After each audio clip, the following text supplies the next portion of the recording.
Started in just a minute.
We're so glad you're here today. It's been a while. 2 years to be exact since we were all in 3D together. It's nice to see these faces. I haven't recognized a few people because you're normally flat on the screen. Thank you for coming today. We're so excited to have you here for our 3rd anniversary or birthday. I'm Meredith Kitchings. I'm the Membership and Marketing Associate for the Alliance. And I'd like to introduce you today to our board chair, Anne Marie Cannell. I do have cards on the table out front. If you ever have a membership need, concern, or just want to find out more, give me a call. And here is Anne Marie Cannell.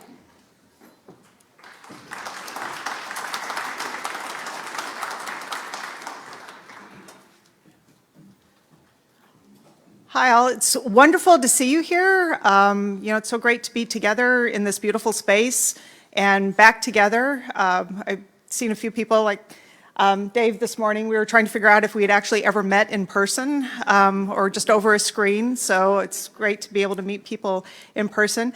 I am Anne Marie Cannell. I have the privilege of being the chair of the board for the Mississippi Alliance of Nonprofits and Philanthropy. So it's a organization with a mission very near and dear to my heart. In my day job, I'm the director of the School of Interdisciplinary Studies and Professional Development and the director of the Nonprofit Studies program at the University of Southern Mississippi. So being able to do this extracurricularly also is a wonderful experience, and I'm certainly glad to be a part of it. And so we welcome you all today to learn more about what we do. We're glad to have you all here because as members, you all are also our organization. And so you enable us to do what it is that we do. And so we are very appreciative of that. So I would like to introduce Sami Moon, who is our esteemed and wonderful executive director who has carried us through 3 years since we merged between the Mississippi Center for Nonprofits and the Mississippi Association of Grantmakers. And so he's going to make some comments and introduce us to our agenda for the lunchtime. So thank you.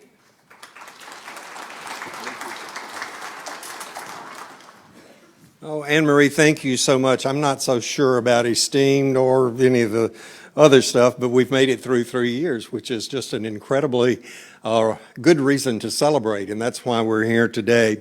It's wonderful to see everybody. Some of you were here, in fact, a lot of you. In many ways, it's like seeing friends and family again, and it's so nice to be together in person instead of on a screen.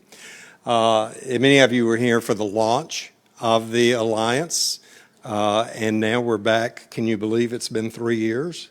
It's hard to imagine that it's been 3 years, but it has. April is the anniversary month. It's the year that the old organizations, the Mississippi Association of Grantmakers and the Center for Nonprofits, went out of existence, and the new organization, the Alliance, was created. You'll remember from the launch, we said that we are attempting here in Mississippi on a statewide basis to do something that nobody else in the country is doing, and that is bring philanthropy and nonprofits to the table together to find solutions to problems rather than each working in their own silos and then trying to figure out how to have a meaningful conversation with each other, or even trying to figure out how to get introduced to the people that you want to have a conversation with. Our aha moment, I think, was when we said, why are we doing it this way? Isn't there a better way to do it? And wouldn't it be something if philanthropy and nonprofits came together and learned together and shared together and worked together and developed strategies together and evaluated together and worked collaboratively rather than from a power dynamic that typically, historically, has driven the relationship. So we're 3 years into that experiment. And what you're going to hear today and some of the material that you have at your seat and that's available out in the lobby tells you that we're making progress. We are far from being where we actually need to be. It's a journey. It's not a sprint. But we still fundamentally believe that the business model we've put in place is a better business model in the long run, and that if we accomplish things together, then we're creating win-win scenarios. So, I'm excited to be here 3 years after what originally was a one-year commitment that I'd made. Funny how that happens, huh? 1 year turns into 3 years, and now we're going into the fourth year. But it's just been an incredible opportunity. During the time that, since we launched, we have focused primarily on the creation of the organization, all it takes to merge two entities and get them working, creation of a new organizational culture and a new focus, a new set of values and principles, all of that. We've put together a list of accomplishments, and we think that we are on the road to making some significant accomplishments. As I said, there's still many to go, but we're on the right road, I think. We have an incredible board that's together. Anne Marie is chair of that board, but it's just a remarkable board, and we'll say a little bit more about that and some remarks that come later on. But we never would be where we are without the leadership, the guidance, and the governance that comes from our board. So that is so appreciative. And the other thing we're going to talk about today are the possibilities. What comes next? What's the future? What does it look like? And begin to think with you a little bit about, so what is the future for philanthropy and nonprofits in this state? What do we want it to be? What could it be? Let's don't be bound by what it has been, but let's think about what it could be. So that's what today is all about. And we're just so excited that you are all here to celebrate that with us. So those are kind of my general opening remarks. The other thing I will say from a business perspective is that the minutes to the last quarterly meeting, this is, in addition to being the annual meeting, is our quarterly member meeting. The minutes from the last quarterly meeting were reviewed by the board this morning in an earlier meeting that they held and approved. So the board minutes have been approved. If you want a copy of those minutes, there are copies available out in the lobby on the table with other material. Finally, and then I'll stop and we'll get to the important part of the meeting, we have new office space. Most of you know that we had wonderful built-out office space downtown in the Landmark Center. You may recall that a year ago, February, the Landmark Center flooded.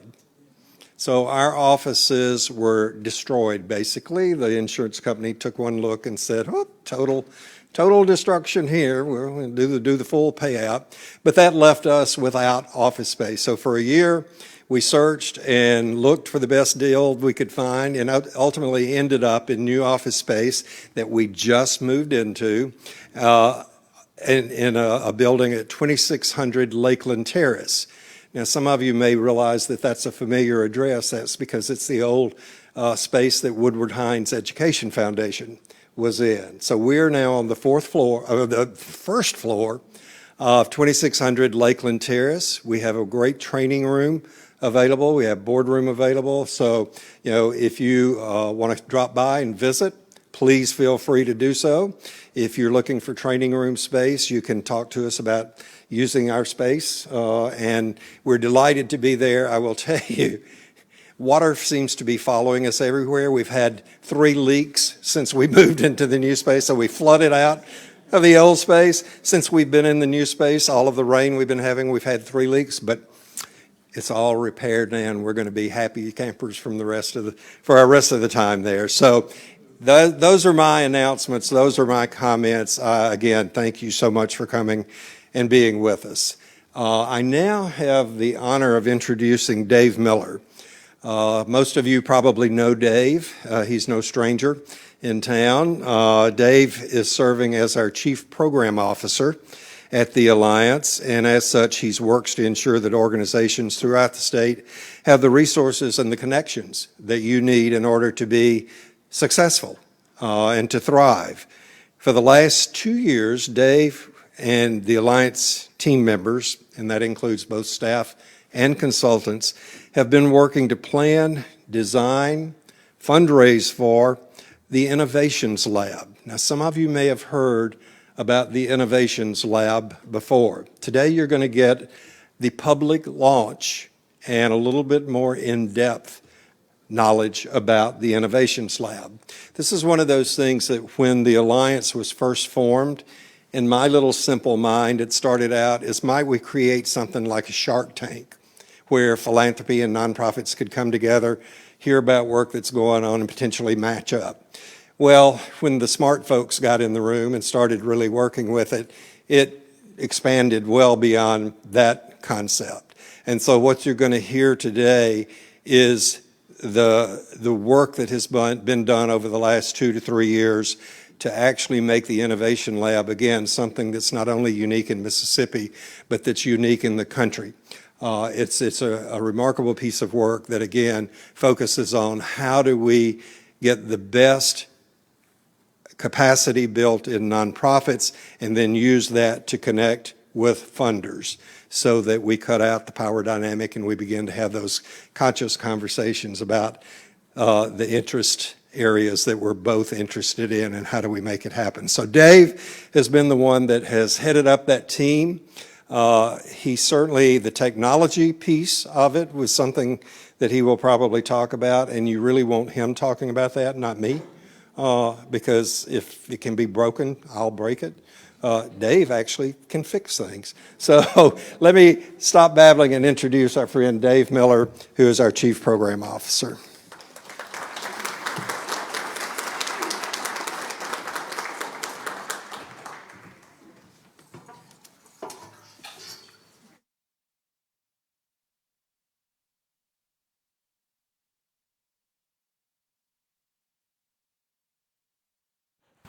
It's always dangerous when they give you a lavalier, you know it gets real. Good morning, colleagues and friends and members. It's a pleasure to be with you here today. If you look under your seat, you'll see a monitor that's been cut out because I'm so used to seeing all of you in a rectangular box that will really help me to know who I'm talking to and looking at. So, no, I'm kidding. I'd like for you all to take a second and look around the room, and if you can, find somebody who you don't recognize. This is an incredible space. Every single person in this room wakes up every single day thinking about how to make Mississippi a better place, and then takes direct action to make that happen. That's pretty incredible, and it's an honor to share that space with you here today. As you know, the Alliance is here to serve nonprofits and funders, most significantly, to work to evolve the paradigm of how we work together. The future calls for a dynamic cooperative partnership where funders have consistent returns on their investments, and nonprofits have the capacity and resources to do their work in a trusted way. The Alliance intends to continue this movement with our Innovations Lab. Today, I want to leave you with a mantra. We don't just need each other, we have each other.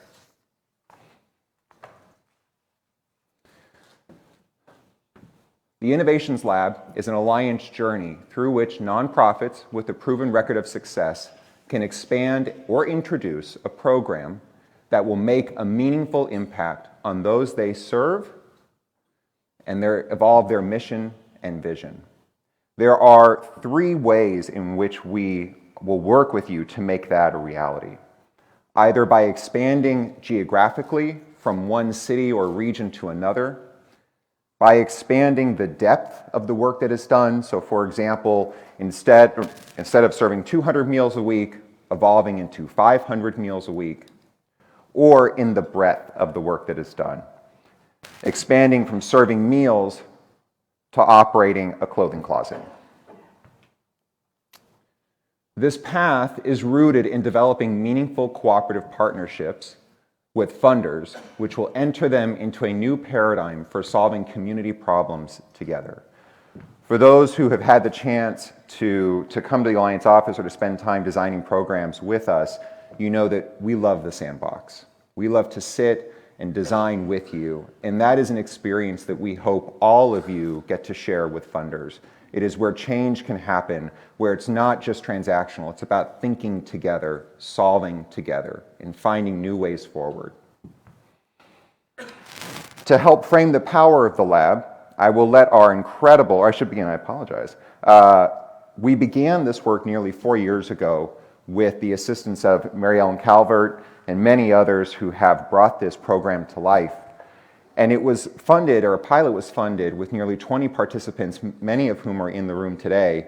And it is an incredible, incredible thing to see the work that they have done and the projects they put together evolve over that time. To talk about that impact, I'm not going to try to do that. I'm going to let them.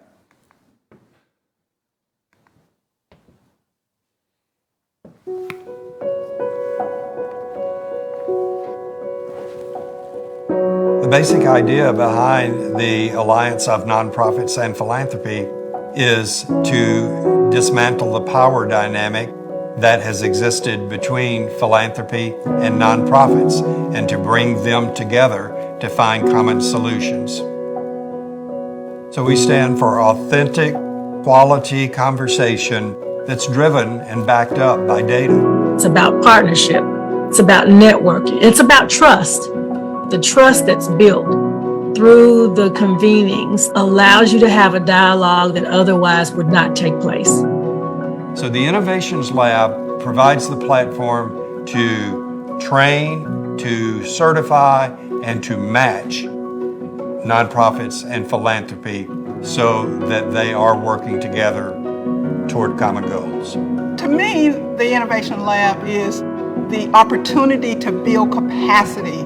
The aha moment was really engaging with this diverse group of leaders across the state that were really seeking to do similar kinds of things that we were trying to do. And it helped us to not duplicate our effort, but to streamline them. The project with the lab opened up a new way for us to ask people to understand and empathize with our clients, to understand their stories, and to understand that we're all individuals.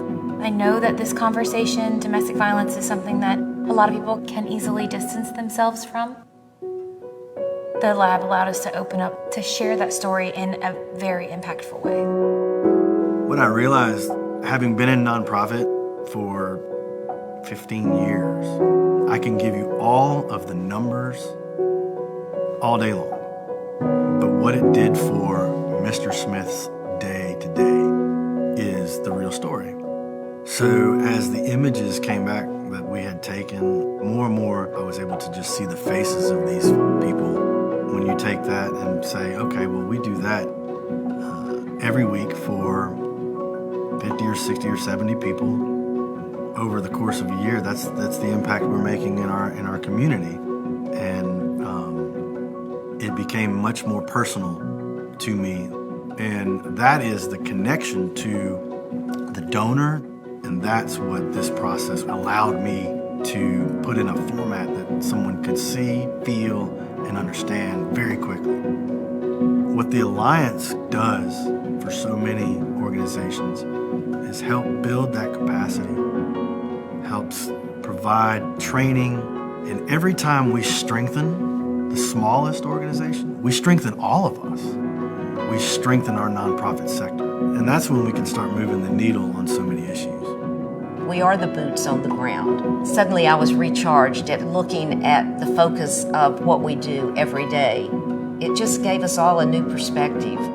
Looking at it through the lens of a camera, seeing what our clients see from us, it made us also realize what was important to those that we serve. And I think that's probably what we came away with the most.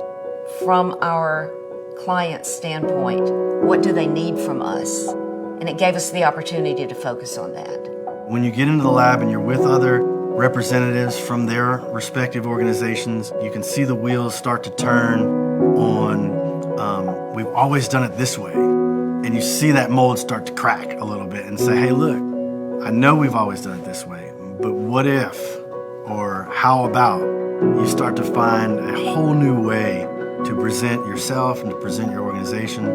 In order to get into the Innovations Lab, you have to be Excellence in Action certified or EIA certified. Excellence in Action is a series of 7 classes covering the 12 Mississippi Alliance Principles and Standards and the National Standards and Best Practices. Just like we pour everything we can into our clients, they are doing the same thing for the agencies. There are people on the Alliance staff with years and years of experience. We get to benefit from it.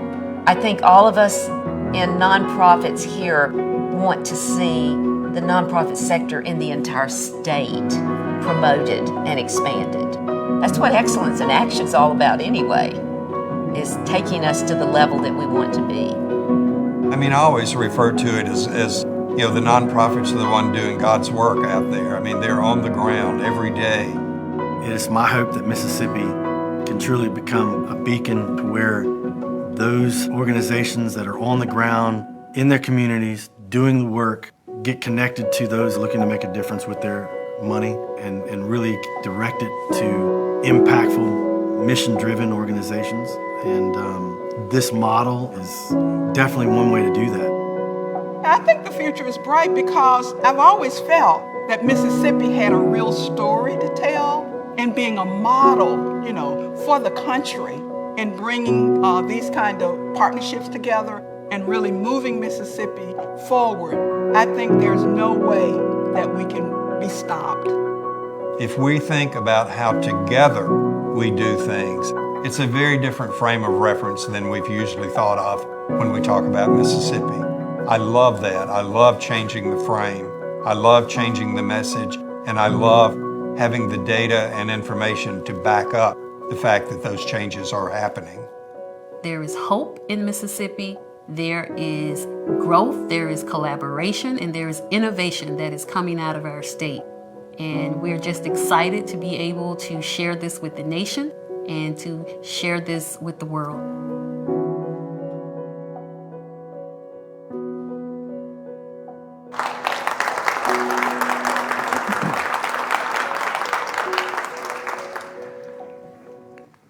I will talk about the lab in 1 second, but I feel that as I saw food starting to come out, I should make this note now. If you have a nut allergy, please do not eat the croutons or cheesecake. So I have been told and informed. So back to the presentation. Why the lab? First off, it's important to note that most nonprofits in the state are small and are operated by one or a handful of hardworking, dedicated professionals. They don't necessarily have every single skill set they need to operate a successful, sustainable nonprofit on day one. And so part of the lab, and what's so important, is that we are infusing capacity building opportunities in that curriculum and in that design so that they can get the skills they need as they move forward. Similarly to that, of the approximate 15,000 nonprofits in the state, most do not have full-time development team members, which makes launching new initiatives and finding funding a real challenge. Many nonprofits do not have a diverse funding portfolio and rely too heavily on a single revenue stream or a single funder. Part of this work is to really help them identify new partners to engage on these initiatives. We all know that not nearly enough national funders are coming into Mississippi, and so our hope is that in partner with the nonprofits, that we as the Alliance are able to help shepherd new national funders into the state and really expand the pot of funds and resources that are available to a very limited number of, or I'm sorry, to expand the limited number of resources that are already there. Many nonprofits are not comfortable with or know how to establish a relationship with a potential funder. As most of you know, cold applications, cold calls don't necessarily go very far. It really is about the relationship that's established with funders. Again, the lab really works hard to bring funders and nonprofits together in a cooperative way that is not built on trust. There is a history of unequal power dynamics between funders and nonprofits, whether real or perceived, and when there is a perception or real power dynamics at play, it often hinders progress, and it hinders opportunities to move forward and come to really meaningful solutions for all. And it's really important that we take the time to help correct that, or at least evolve it. Funders receive too many requests for funding that duplicate existing programs and services. Y'all, funders don't have unlimited staff either. They have a limited number of folks who are there to review a whole lot of grant applications that come in and requests, and they are just trying to get through all of them and help decipher which opportunities are the best one and fit the needs of their donors and supporters and can get them the most impact in Mississippi and return on their investment. Hopefully the lab will be able to help identify programs and nonprofits that will be well equipped to make that a reality for them as well. Lastly, far too many relationships between funders and nonprofits are transactional and not rooted in cooperative partnerships. The lab is designed to bring you all together and think about how to solve these long entrenched issues in new ways, and ways that involves funders and nonprofits on an equal playing field. So, how do we approach this work? It is critical for both the nonprofits and funders that we build this on assurances.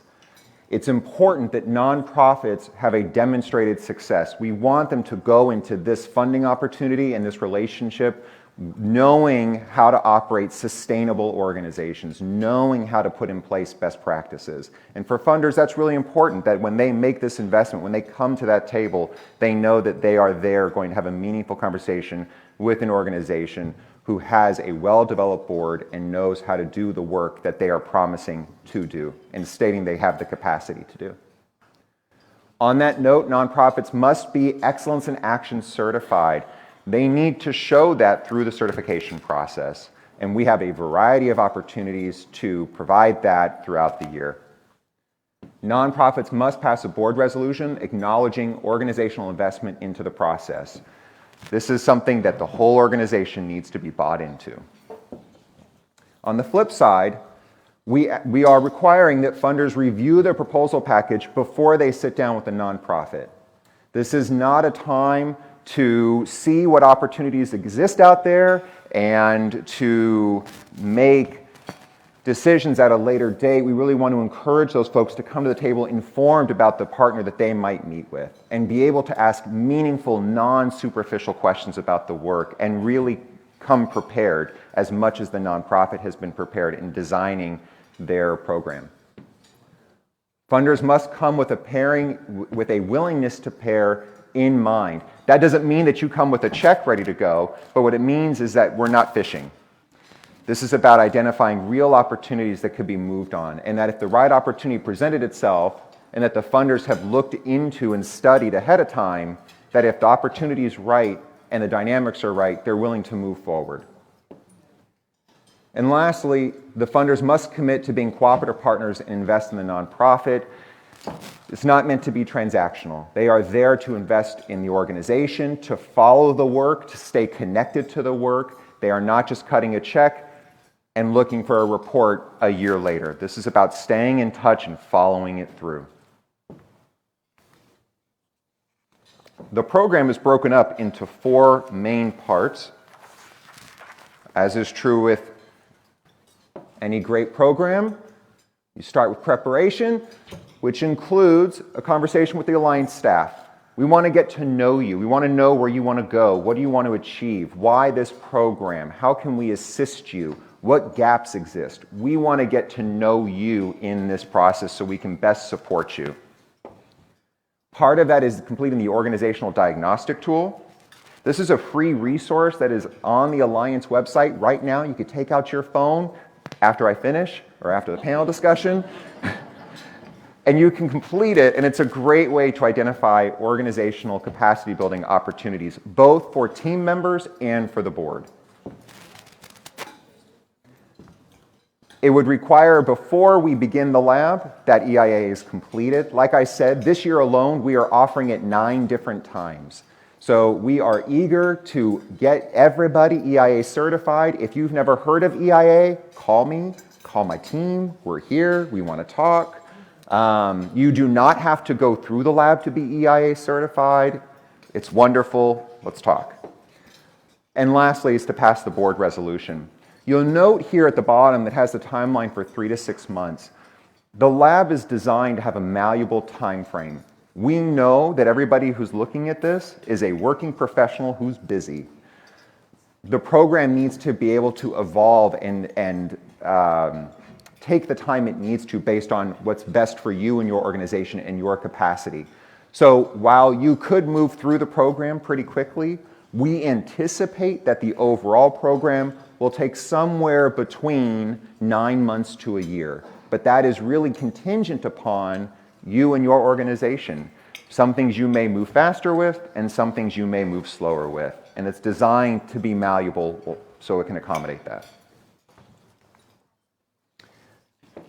After we finish our preparation, we then move into research. There are, let me see here, Shanika Ferguson, raise your hand. Stand up. Stand up, come on, stand. There we go. Shanika Ferguson, research specialist at the Alliance. She is amazing. She is a key member of the team. When you enter the lab, you will meet with Shanika and we will work with you to do custom research on the work that you seek to accomplish. We want to find out what you want to do. Is it already being done in Mississippi? Are there gaps? Where are there gaps?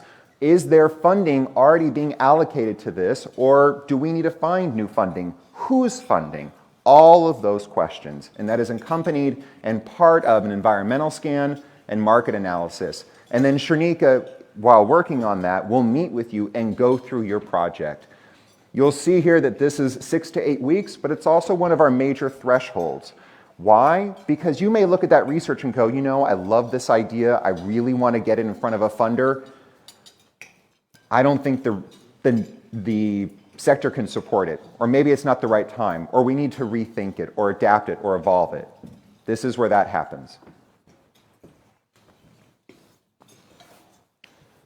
As you can tell, we love our nautical themes here. After you finish your research, we'll move into charting your course. You are assigned a consultant. We know that prescriptive programs are not always the most effective. We want you to get one-on-one attention. We want you with a skilled nonprofit expert to look at your work, to look at what you want to do and find out what, if it needs tweaking, what tweaking, how can they best help you. All of that great stuff is going to be done with a one-on-one consultation. In addition to that, we have 3 amazing workshops. Chandler Griffin, where are you? There you are. Hello, Chandler. Chandler is one of the core principals of Blue Magnolia. You saw one of their productions. You have probably seen many of their productions. They are on the beautiful displays in the back of the room, and as you entered the museum today, they are incredible, and they will be teaching a storytelling workshop to help tell a compelling narrative. Outcomes and measures. We know that data matters.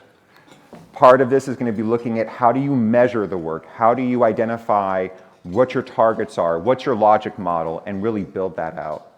And then lastly is about concept notes. How do you convert your idea into something that's on paper and be able to present that to potential funders? Lastly, here at the bottom, we have potential funders are identified. While all this is going on, we at the Alliance are working on your behalf to identify potential funders.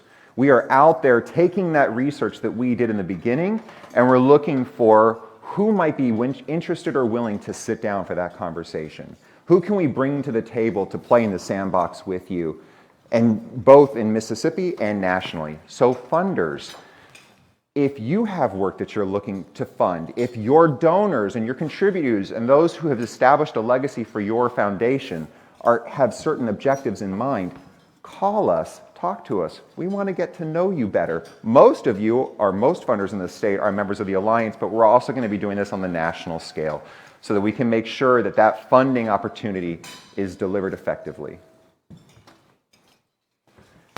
And then, of course, like any good cruise ship, we have embarkation. Additional consulting to prepare for the pairing. A final research project is completed with a business plan. We finalize the enhanced concept note. You will conduct, with the support of the Alliance, a community presentation so you can get feedback on your project and incorporate that into the design. And we are working with you to put together a very large proposal package to send to funders. Those funders will have the opportunity to review that, ask questions, and we will be there along the way to help shepherd your project to potential funders and then set up a potential pairing discussion.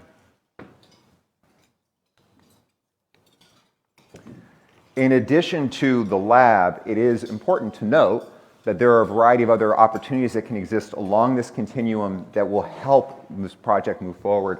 One of them is the Blue Magnolia video production. As you complete that project, you will also have the opportunity to have your own video and narrative constructed. Sorry, I'm tripping over my words. Blue Magnolia will work with you. We have a wonderful, wonderful partnership with them, and they would love to tell your narratives as well. And so we'll be looking at how we document that along the way. Additionally, we have quarterly member meetings. Hello, welcome. You already know that.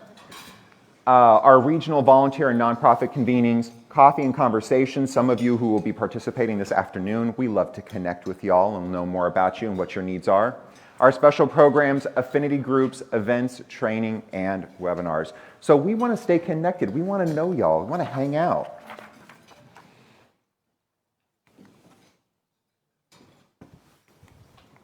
So let's talk next steps. DeLorean King. She's outside doing the work. DeLorean King. DeLorean, all right. Everybody say hello, DeLorean. All right. So DeLorean is amazing. You may have seen her on the way in. She is our innovations assistant. She is looking to set up times to talk and meet with you. So before you leave, I highly encourage you, go talk to DeLorean. Get signed up on the calendar. Let's find a day and time where we can talk about the lab. For nonprofits, about work you may want to expand, but for funders as well, getting so that we can connect with you to talk about potential funding opportunities moving forward or support that we can provide to your potential or to your existing grantees. Additionally, we are going to be launching on our social media campaign that very video that you saw at the beginning of Blue Magnolia. That's going wide on April 19th. Chandler Griffin, amazing, with Blue Magnolia is going to be helping to facilitate that. If you would be ever so kind and willing as members to help share that on our behalf and for those you are connected to, you can sign up with Chandler and he will get you all set up to share that on your social media platforms.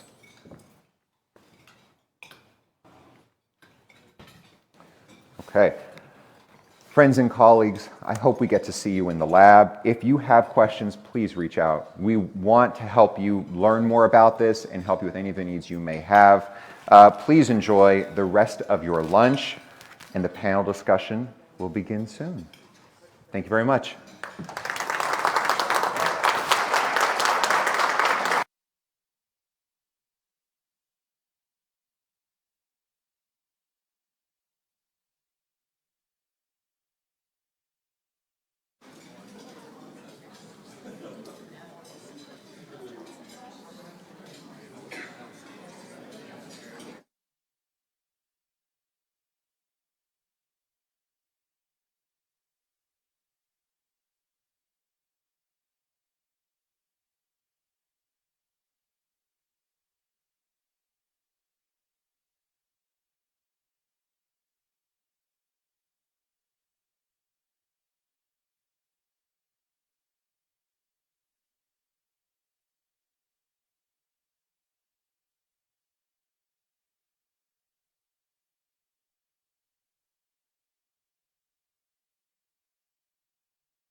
Sorry.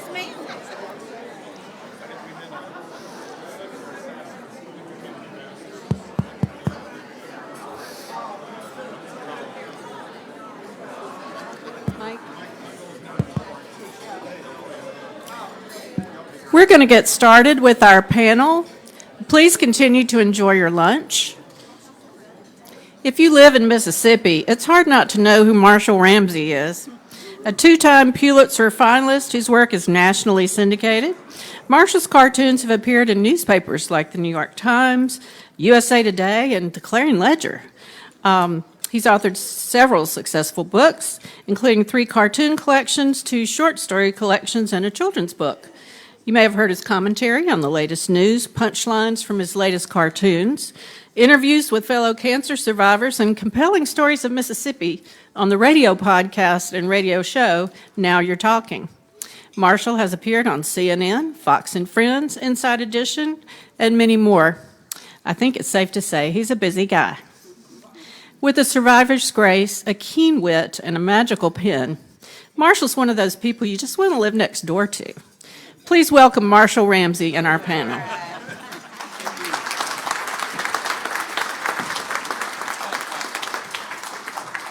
Well, I'm going to go nowhere but down after that introduction. Thank you. I appreciate that.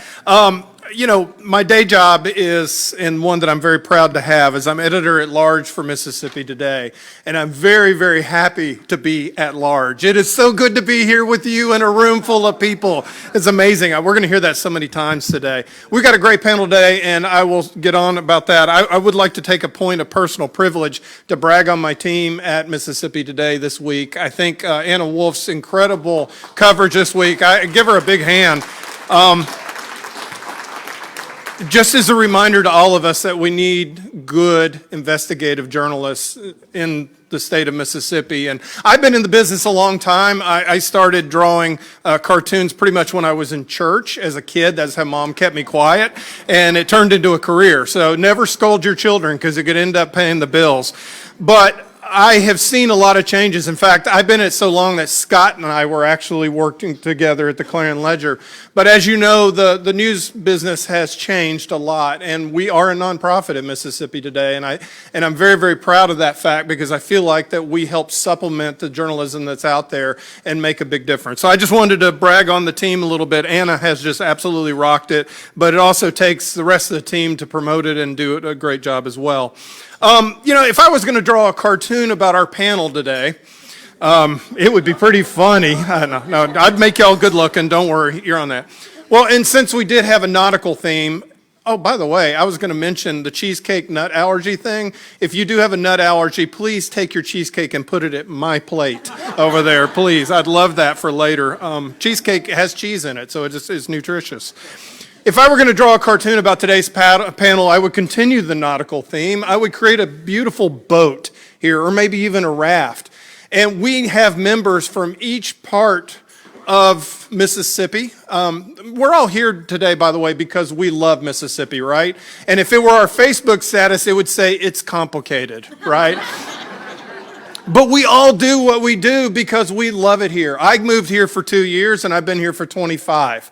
It is the Hotel California of states, definitely. But that said, we're all in this boat together because we love the boat. And there's a lot of people in that boat with us that don't have oars. And we, because we are good people with oars, are paddling like crazy to make sure that everybody gets to where they need to get to do it because we love the state and we love them. That's what we do. Well, if I were going to draw a cartoon about this panel today, I would have someone from government, someone from business, someone from nonprofits, all paddling together and learning from each other so that we paddle more efficiently. And that's, of course, what the Mississippi Alliance of Nonprofits and Philanthropy is all about. And that's what this panel is all about. So enough of me going on about my boat. And let's just go ahead and get sailing and get going here. We've got a great panel, and I'm going to just go ahead and introduce our panelists as they come aboard since their legs are asleep because they've had to stand around so long. The first one is Stacy Crane, is the President of Directors of Volunteers and Agency, aka Dovia. Stacy Crane began her work in Mississippi's Toughest Kids in February of 2019. She currently serves as Director of Community Engagement as the President of Dovia, which is the Directors of Volunteers and Agencies. Anne Marie Cannell is the Director of School of Interdisciplinary Studies at the Professional Development and Director of the Nonprofit Student Studies Program at the University of Southern Mississippi, and currently serves as the Board Chair for the Alliance, and she has a business card that long. Rachel Ramjutan is President and CEO of Nonprofit Plus LLC, and she's an experienced social change ally and fund development expert. Rachel has almost 40 years of experience working alongside 500 plus nonprofit organizations seeking to reduce systemic poverty. She has spoken to fundraising and social impact studies nationwide with one goal: to empower underserved leaders and grassroots organizations to create diverse moments of people working together to impact their communities positively. Scott Waller, who I mentioned earlier, is now the President and CEO of the Mississippi Economic Council. He did pretty good once he got out of the newspaper business. Scott is the President, like I said, of the CEO of the MEC, the State Chamber of Commerce, and he previously served as the Executive Vice President and Chief Operating Officer at MEC. He redefined and deployed a comprehensive advocacy plan by building solid relationships with members of the Mississippi legislature and boistering involvement amongst MEC's membership. Scott's done a great job leadership, did a great job with the flag, and has done a good job this session too. Thanks, Scott. Tanya Weber is the Assistant Secretary of State. Tanya joined the Mississippi Secretary of State's office in 2001. That was a couple years ago. It's funny, pandemic time's weird, because we're sitting here making connections today going, I think I saw you 3 years ago, but it may have been 30. I can't remember which one it is. Anyway, she started in 2001 as one of the senior attorneys for the Business Regulation and Enforcement Division. In March 2009, then Secretary of State Delbert Hosemann, y'all have heard of him, he appointed her Assistant Secretary of State for the Securities and Charities Division. So that's our panel. They're getting ready to do some rowing. As you can see, we have a lot of talent up here. And so we'll go ahead and get started with the first question. And what we're going to do, these are the rules.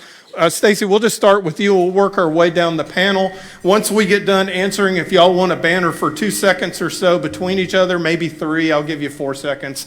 And because that's how we learn, we have those conversations. So the first question, we'll just go ahead and throw this out there. Can you give an example of a time when the importance of working collaboratively with another sector created better results for children, families, or communities? Stacy, you're on. Well, yes, working with and maximizing donations and other funding by having partnerships is a wonderful thing, because right now with our nonprofit, we have the IRT, and that's Innovative Readiness Training for the military. They're building the camp. We have AmeriCorps who's assisting. Job Corps, churches, civic organizations, and businesses. And what we have found is we have all of these people, not even in Mississippi, coming from all different states, all walks of life. And as they come here, they find out it's okay to be here. And once they find out it's okay to be here, then they pour money into our state. So that's one major way. And then even with the AmeriCorps, those students, and I call them students because they're kids to me, because I'm so old. But I'm right there with you, Stacy. When people find out that they are in town, and I'm going to say the town of Crystal Springs, they want to feed them. And when they want to feed them, that gives me an opportunity to tell them what we're doing and how they can assist with that. So that's brought lots of money in as far as donations and as well as funding the camp, because some soldiers they were only here for 2 weeks in Mississippi, but they're sending checks back. Oh, wow. Yes, yes. Did you tell them there's 2 L's in Marshall? So thank you. Rachel? Oh, I'm sorry. I skipped over you, Ann. Marie, I'm sorry for that. I just was looking at you and went right past you. So. Well, putting on my higher ed hat, which is, I think, my position on the panel instead of my board chair hat, Oftentimes higher ed, we have our internal focus, so certainly our mission is to educate our students, who I also think of as children, but our students actually, they come from all walks of life, they're all ages. Higher ed, for those of you who I know in the room who are higher ed, either at the university, community college, there's just so many people, but oftentimes we think of educational institutions as being internally focused, but when I think about collaborating with our communities, there's just so much that we do. I don't know if I can point to one particular thing, but just so many of our universities are focused on, and our community colleges are focused on our communities, pairing with our community organizations, pairing our students, whether or not it's internships, it's classes, it's project-based learning, it's service learning. When I teach my nonprofit management class, I have my students working with nonprofits in the community. They have to do an internship. I guess just one particular example, I had a student who interned for our local Habitat chapter, which is a wonderful chapter, and she got their PR back, their social media and their PR all back up and running. And, it's just one of those things that they didn't have the time to do that. And I had a student, so, making those connections, I think, is very important. Getting into a later question, just one of the problems is getting the community and higher ed connected to each other and to do these things, which is a later question. Definitely. Rachel? Well, putting my consultant hat on, I had the privilege of working alongside an amazing tiny giant in California called Rosie's Foundation. And they were originally founded to help people with disabilities develop skills so they could get jobs in the restaurant industry. A lot of them are people on the autism spectrum or people with Down syndrome. And so in the process of doing that work and coaching them, I said, well, what about the other side of the coin, the employment?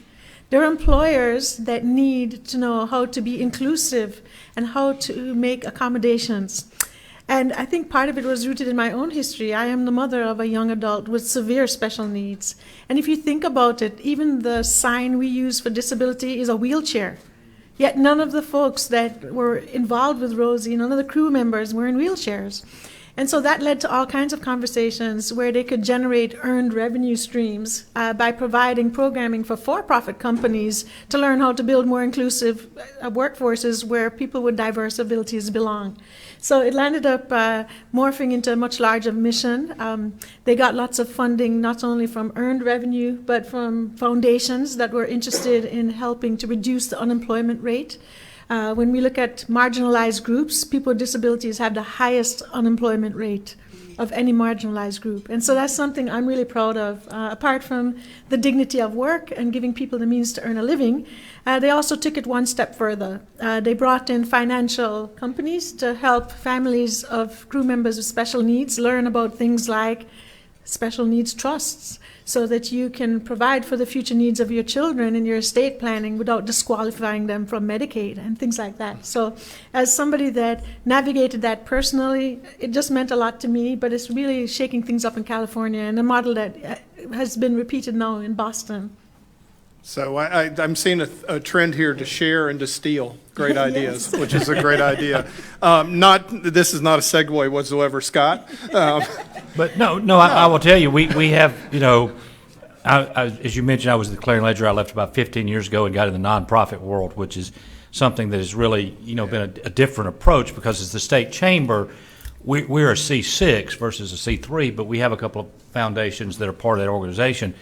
But we have a strong network of state chamber executives across the country that get together. And at our last meeting, we were discussing the true meaning of R&D. And R&D is actually rip off and duplicate. So that is just so you'll understand when you talk about how do you find things that are working and how do you do it. But back to your original point about the importance of collaboration. Yeah. And I will tell you, I don't think there is an organization that can do anything by itself. Yeah. And if they think they do, they're not going to be successful. Right. We just recently completed about 8 months of intensive research looking at four really major issues in terms of things we believe are important in driving the economy. It's education, workforce development, skills training is one, talent retention and attraction, the brain drain issue is two, continuing to focus on infrastructure is three, just general economic development, business climate four, and then healthcare. All those areas are intertwined in helping drive our economy. And this research we did produced a report we released in February that outlined these 5 goals with numerous recommendations under them. But the thing that I'm most proud of is if you go to the back of that document, you will see a list of probably 80+ organizations, many of which are nonprofit organizations. And the reason that's there is these are groups that we have to work with if we're going to see something happen, if we're going to see something change. We may have an idea, we may have a plan, but we need to partner every step of the way with those groups that have that same common vision under that goal. Now, as I pointed out to many people that we talked to about this, they're not going to agree with every single thing. They're not going to want to be involved with every single thing that we've listed. But the areas where they can help MEC and like organizations is where we can start to see a difference. That working together is going to make a big difference. And we saw it really, we've already seen it, even though the report came out in February, we saw it last month with the passage of a piece of legislation on workforce development that involved a lot of different organizations to come together to build something that we believe can be transformational as we go forward. So that's the importance of working together. We have to look at what everybody's doing. We have to admire their work, but we have to figure out how do we partner and how do we kind of merge in the lanes where we can drive together. Just to piggyback off of that, Scott, I'm just looking around the room, what everybody has been through in the last couple of years to keep your organization not only going but alive. I think that the amount of ideas in this room alone, that we could probably sit and visit for about 4 or 5 hours and write a book about this thick on resiliency as well. So, Tanya, I'll let you go now. Okay. As the regulator in the room, I know a lot of you consider us as the monster and not as the resource that we can be. Actually, we are here as a great resource, and we want everybody to collaborate with us because we can help you in the compliance area as well as in the nonprofit area. As a mother, I've had the privilege of serving on several nonprofit boards. They started with the PTO, and for 15 years, I have gone from school to school in Madison County, and my first question has been, are you registered with the Secretary of State's office? Every last one has been absolutely not. What are you talking about? So I have been able to collaborate my regulatory hat with the nonprofit hat into getting these organizations registered. And then I've been able to put on the hat fundraising. We don't consider PTOs or things of that sort, booster clubs, of actually helping our schools and having the resources to do the things that the school cannot do. So as a member of the PTO board, I have put on my fundraiser hat, and we have raised 6 figures every year to support our kids to do the things that the school district may not be able to do because of restrictions and other types of limitation. So I have seen firsthand how regulatory, how nonprofits and fundraising can all work together and to better the education and the resources that our kids have to lead a more fulfilling life. Very good. For the second question here, what have you seen as major challenges of working with other sector partners, and how could these challenges be resolved? Tanya, we'll just go ahead and start on your end and work our way back down this way. Well, one of the main things, of course, we see as the regulators is the compliance issues. A lot of times we see that nonprofits has the heart to help our citizens of Mississippi, and that's exactly what we want. And they have that creative realm, and they may not have the legal or the compliance realm. So working together with our office, we can come together, get you in compliance, and get you what you need on this side, so you won't hear from us anymore. And you can go and do what you like, which is raising the funds and putting on your creative hat so that you can help our communities here. Excellent. Scott? Well, and I think probably on the flip side of what are some of the challenges, I think when you're in a state like Mississippi, you know, resources are limited. and everyone's trying to vie for the same resources in many cases. So it's trying to figure out what is going to be the best approach to not only make sure you have the resources that you need to sustain your work, but how can you partner with those that there can be a benefit, as opposed to thinking it's an us against them type of competition. In my world, in the association world, which is a little bit different than some of the foundation world things, it can maybe get a little bit more difficult. But we've always tried to really focus on the step process. Ask companies across the state, start with your local community first. Support your local community, then support your industry organization, then support us as a broad-based chamber, and then that way we can utilize those resources in a better way, because that's what it all comes down to. If you don't have the resources, you can't do it. But if we're fighting against each other and not working with each other, it's going to be even harder to secure those resources. I think I see two. First is mindset. If you come from a nonprofit mindset, you have to be very scrappy and learn to do everything with nothing. And so sometimes we limit our imaginations and visions using that scarcity mindset, because we're so used to having been to be scrappy, that we can't imagine being properly resourced. And then you work with corporate partners who are very well resourced and have bigger ideas, and there's this clash of the titans that comes in, the tiny giants saying, hold up, we can't do that, we don't have money, and others saying, well, you need to be doing this, money's not a problem. And then we have in the middle the foundations, and with the power dynamic disparities that are there historically, that makes it a big challenge. But I have to say, I work with more than 120 foundations around the country, and Mississippi is way ahead of most other states in terms of having the dialogue about those power dynamics. I mean, the very fact that the Alliance can be in existence to create not a safe space, but a brave space where funders can take risks and nonprofits can make big asks, knowing that they're not going to be turned down because they don't have all their stuff together, or don't have the most polished proposal. So I think between mindset and resources, there are a lot of challenges, but I'm really encouraged by the support that you all have here through the Alliance, and also with the broader discussions that are going around in our country. One of the gifts of the last 2 years, or two of the gifts of the last 2 years, were the racial reckoning. What started out as a racial reckoning has broadened to conversations about more marginalized groups. And I think now there's a real awareness in our country that we need to focus on equity. So that's one thing that's encouraging. And second, with the pandemic, never before have we seen such obvious evidence of the social determinants of health and the disparate impact on communities of color and marginalized people. So with all those challenges, I think there are lots of wonderful, smart people coming together, and a lot of them are in this room. Rachel, I hope you trademark Brave Space before we get out of here today. That's beautiful. I love that. Anne-Marie?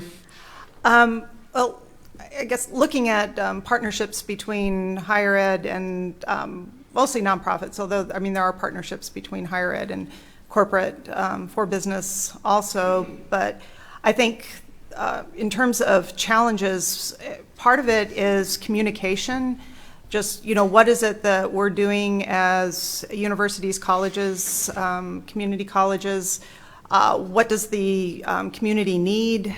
Bringing those two partners together. University, I'm just speaking, for University of Southern Mississippi, we're in the middle of Hattiesburg, but oftentimes, we can feel like we're an island in the middle of Hattiesburg. So, making those connections with our community partners, what's going on. So part of it's a problem of communication. I think part of it is also, and I think this gets a little bit to what you were saying too, Rachel, is a problem of culture. How the university, and again, just speaking from a USM perspective, but I think higher ed in general, how we do things, our time frame, our culture. Faculty, let me tell you, if you've never met a faculty member, here I am. We have a very particular culture, very particular way of, understanding how we do things. Doesn't necessarily always connect with connecting to the community, although it can also depend on discipline. But so in terms of our time frame, the semester, everything gets done by the semester. Nonprofits don't work on a semester, especially if you're, working with kids. Kids don't work on a semester. It's like, I'll be here for 15 weeks and then bye. Which I always tell my students. I was like, if you're making relationships with little kids, they don't understand that you're about to graduate and you'll not see them again. They've established a relationship with you and it's meaningful to them, and we can't just up and leave. And so I think having a culture, understanding each other's cultures and timeframes and ways of doing things. I think also, from my experience, and I've done research on service learning and nonprofit internships, and one of the things that I found is that also from a higher ed perspective is one of the things that we need to change is our feeling that we do things for the community rather than with the community. And yeah, I hear a lot of murmurs, yes. Yeah. Higher ed, we got to change.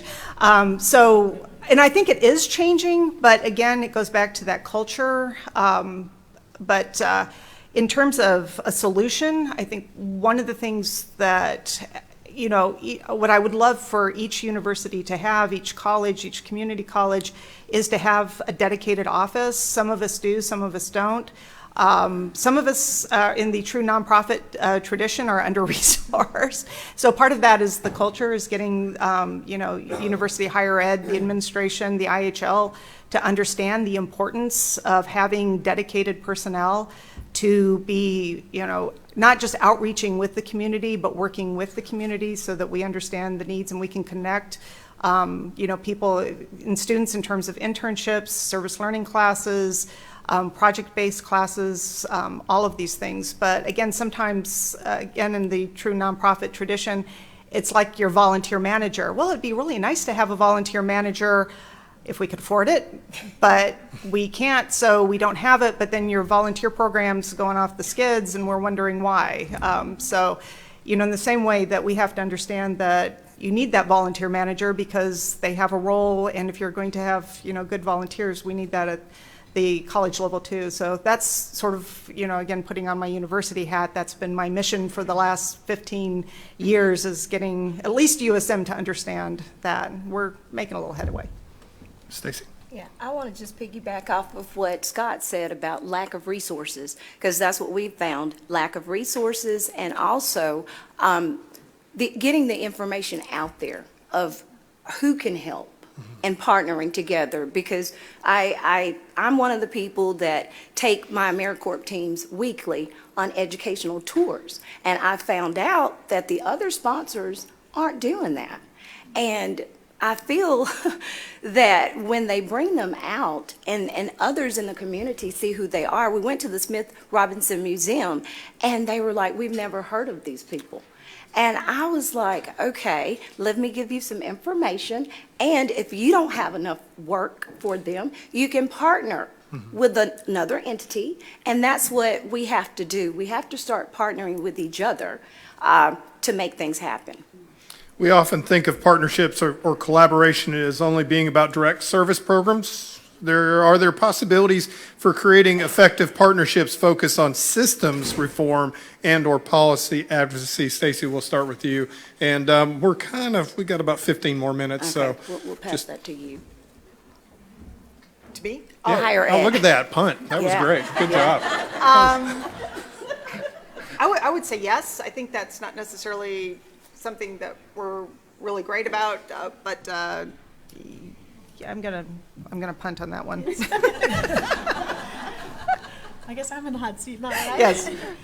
I think there's a big debate now that we're seeing on a national level about how organizations are funded. So the private foundation world sits on more than $1.5 trillion of assets. And they are required to disburse 5% of that money in each year to maintain their privileges with the IRS. And so there's a lot of national discussion now of should that number be higher. And that's an interesting thing. It really depends on which side of the fence you're on, right? So as a foundation, we as a sector have been focused on our own sustainability so we can be around to fund programs forever, right? And yet, so many things in the last 2 years needed money now. So I think that's one part where we're going to see some collaboration and opportunity for systems change there, and how that shakes out and what that balance looks like going forward. Anybody else have any thoughts on this? Going once, going twice? I like that, Rachel. So we need to stop sitting on our assets. Well, that's good to know. There's All a right. good cartoon for you. Yeah, there's a cartoon for me. My last one ever. That would be great. You got to figure out how you got to go out in flames. The Alliance's business model is one based on strategic partnership and collaboration, particularly between philanthropy and nonprofits. This model challenges the old historical model where philanthropy defined its interests and then allocated money to nonprofits to address those interests. What's your reaction to the Alliance's business model? And I mean, how do you think it's working? And what do you see as the biggest challenges in implementing it? Anybody? I'll just go ahead and we'll just volunteer on this one instead of going down the row. Well, I might have to punt to others because I don't think I'm allowed to say I don't like it. Okay, no.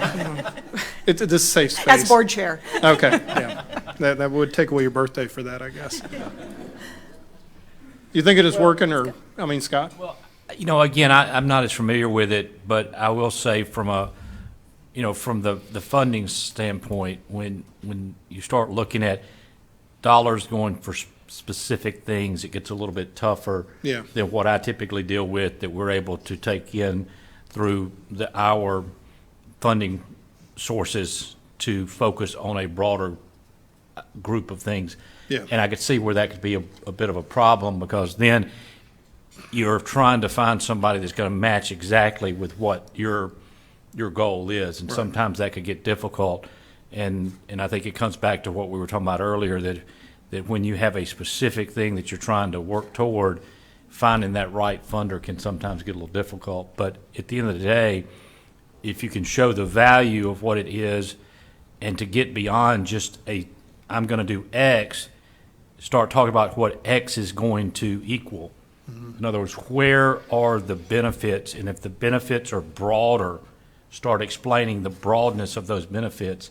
That would probably open the door for additional funders to understand that while you're doing this, and I'll just use early childhood education as an example because we just did some work in that arena, the end result of early childhood education is not just getting a child prepared to go to school. Mm-hmm. It's getting a child prepared to be successful in life. It's also getting parents the opportunity to be in the workforce today. So it goes well beyond just, we're funding an early education program. We're funding the future, and that's what the sale is. Very good. Anybody else? I think it's something that is coming, especially with the Alliance's investments in staff on research, is quantifying outcomes. Yeah. You know, quantifiable impact is a very subjective thing, and when you're talking systems change, the payoff takes a long time. I see that in my own business. I teach nonprofit leaders, mostly marginalized nonprofit leaders, how to build sustainable revenue for their organizations. Mm-hmm. And I observed, even in my own evaluation process, that for a grassroots organization that's all volunteer, their progress is going to look very different from somebody that is more established and has a base of donors. So I'm going through an anti-racist program evaluation consultation now, redesigning that. So the question is, who determines what progress is? So I think one of the keys for the Alliance is going to be, how do you balance the outcomes measurement process so that funders get the data they need to satisfy donors that they've made good investments, and that our grantees that are doing, our community partners that are doing great work at the grassroots level and making work, real progress that doesn't necessarily translate quantitatively, how do you tell that story? And so I think that's really the next step of opportunity for you all, Sami, and you know that because you've made a really great hire to help you with that research process. Very good. Oh yeah, it's okay to clap, so don't worry. This isn't church. I mean, you can clap in church too if you want to. That's fine. I'm Episcopalian. We don't clap in church. So. Sometimes social change requires advocacy, I cannot say that word today, influence focused on various individuals and organizations in one or more sector.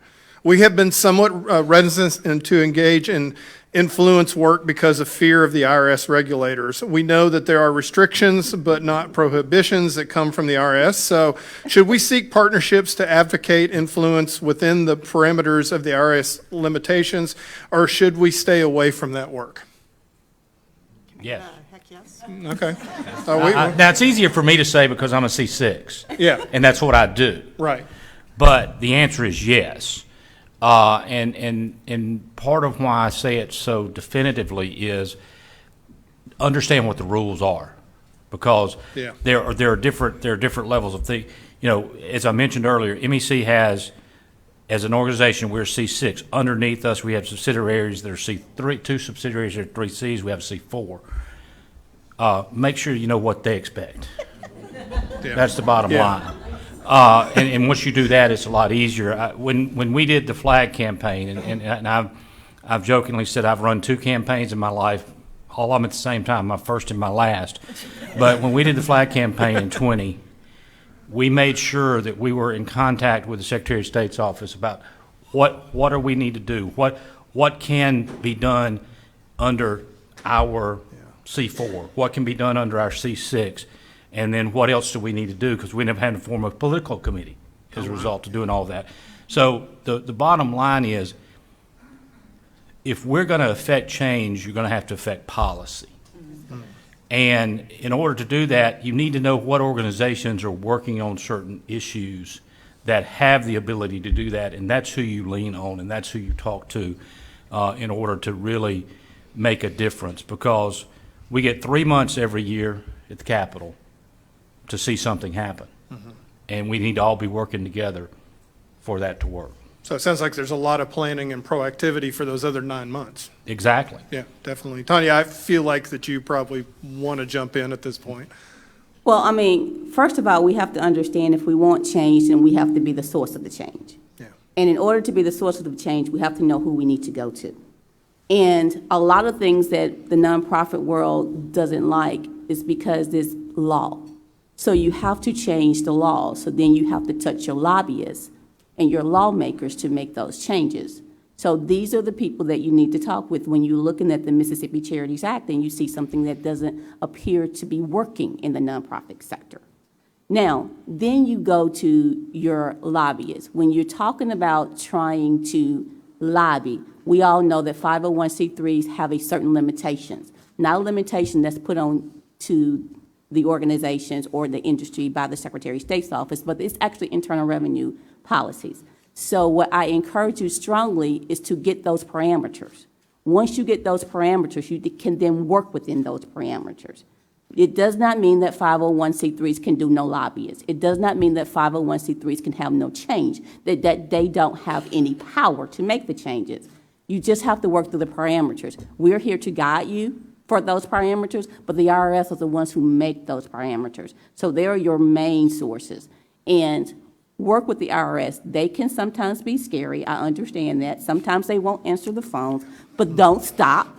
Keep your emails going. Keep your phone calls going. You will eventually get someone who will contact you and say, these are the things that you can do on the 501c3s to make the change that you want and the change that will, in effect, help our communities. Great answer. And one other quick thing, pay attention to what's going on as well. Yeah. Because you can be at the Capitol and pay attention to what's going on and not technically be lobbying and just having an understand of it. So that's another side of it. So. So you don't have to buy anybody a meal.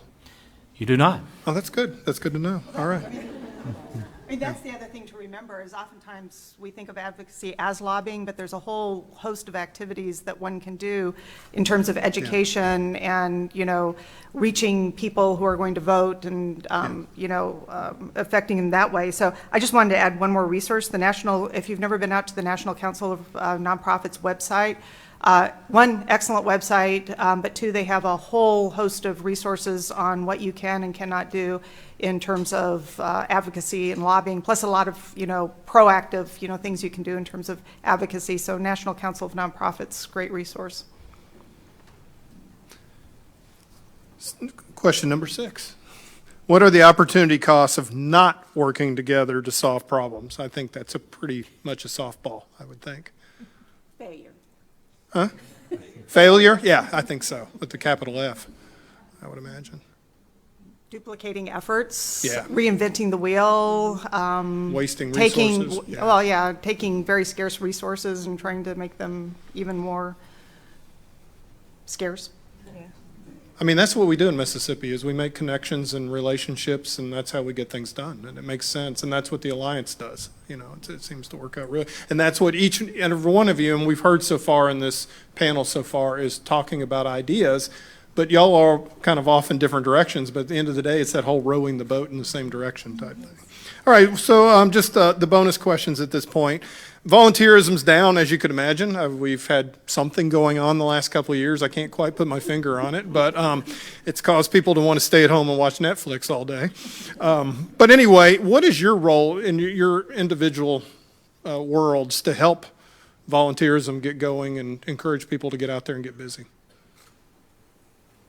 To me, it's set an example. Yeah. If we want more volunteers, then we have to be the example and be a volunteer ourselves, number one. Yeah. And then number two, I think that once people see the change that we're making individually, then people tend to gravitate towards that. We are all very busy. We all got busy lives. We need more than 24 hours in a day to get things done. But we all can get paid for the change that we want, so we have to volunteer. So we just have to encourage others and be the example we want to see. Tanya, one thing I loved about when you were talking about earlier, you were talking about, you know, volunteering in your immediate world. And it's like, if we kind of clean up the world around us and then work our way out, the world suddenly, if everybody did that, the world would be a better place. That is so true. So any other thoughts before we get into the closing statements? Well, putting my fundraiser hat on, if I had $1 for every time I asked a nonprofit, what percentage of your volunteers give you money, not just time?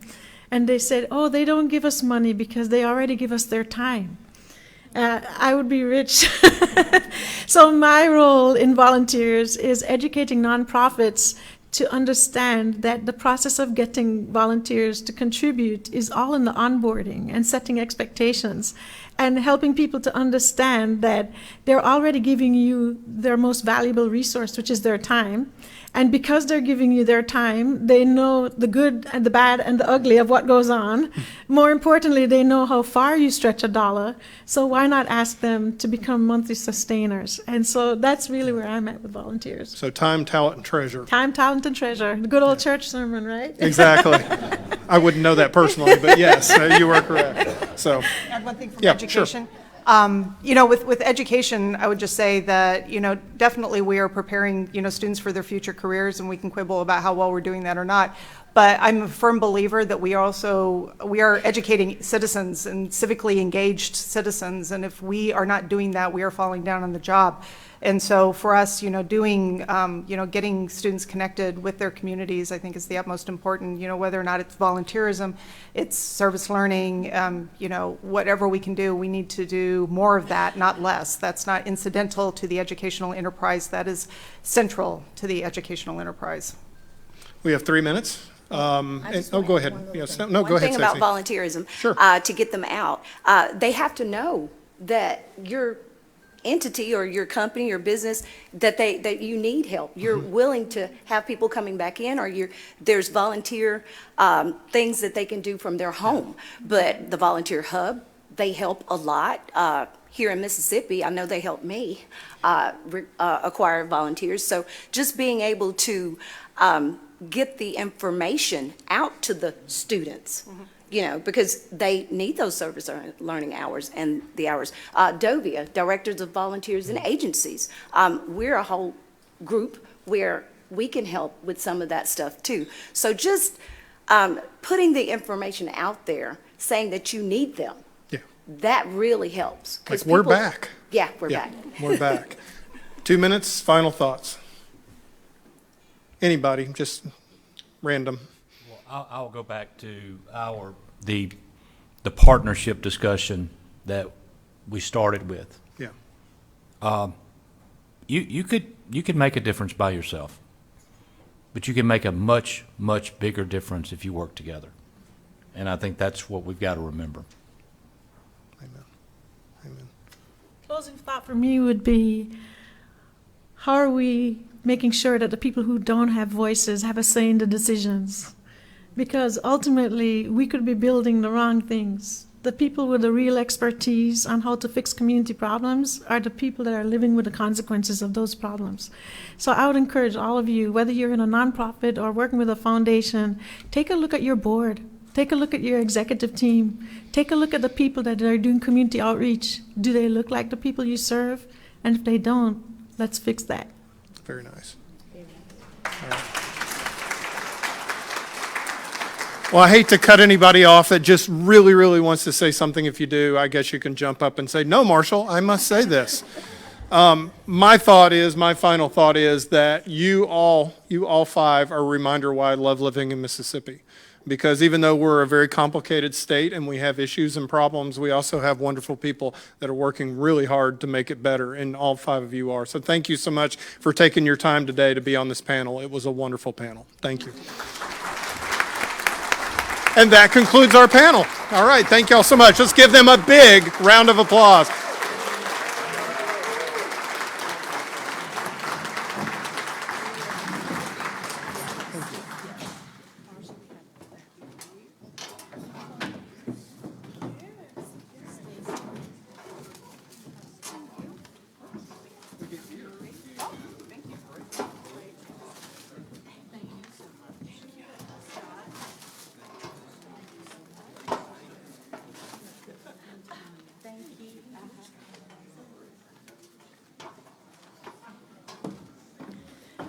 Let's give our panelists one more round. That was wonderful, y'all. Thank you so much. And now we're going to hear from some of our members. I'm going to introduce you to Julia Cunis, who is our Constituent Services and Support Coordinator.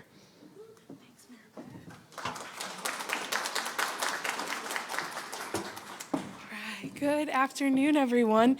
As Maribeth mentioned, my name is Julia Cunis, and I am your Constituent Services and Support Coordinator here at the Alliance. I am so pleased to introduce Ms. Leah Hill. So at the Alliance, we have a plethora of training and capacity building programs, that can train and build your capacity in your organization. And Leah this year joined with a few others in the audience, is part of the Nonprofit Professionals Fundraising Executives. So she's going to share a few words about the program and some outcomes, and we're just so grateful that everyone is here today, and special thanks to Leah for doing this for us. So come on up.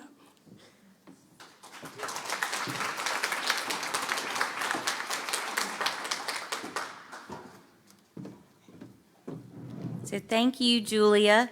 I really appreciate the opportunity to speak briefly. I know we're at the end of the program, but when Julia called, she emailed, she said that she had an interesting opportunity for me to be able to share why I participated in the training and kind of what I got out of the program. When I started considering the program, I'm not going to lie, many, including my boss, who was sitting here at the table, was really thought that it was bad timing. I mean, we're just so busy. I mean, all of y'all can relate to that. We're busy responding to the pandemic. We're busy with the day-to-day, and we spend a lot of time being busy reacting to the needs of others. And that's really why I decided to participate. When I first took the position of executive director in 2018, I wanted to hit the ground running. I was going to focus my efforts on fundraising, and I could not wait to get started. Within the first month, my father died. A month later, our president had a heart attack, so all hands on deck. And then directly after that was COVID. So COVID changed everything. All of a sudden, there was no in-person meetings, there was no face-to-face, there were no events, and all these other priorities of the college kind of took precedence over what we needed to do in the foundation. So last year, when I saw this opportunity and it presented itself, I really needed that advantage. I needed the time to connect with my peers, which I've really enjoyed. Y'all are all wonderful. I needed the time to connect and time to think about new ideas. I needed the time to focus my attention on fundraising. And once a month, I committed the time to do that.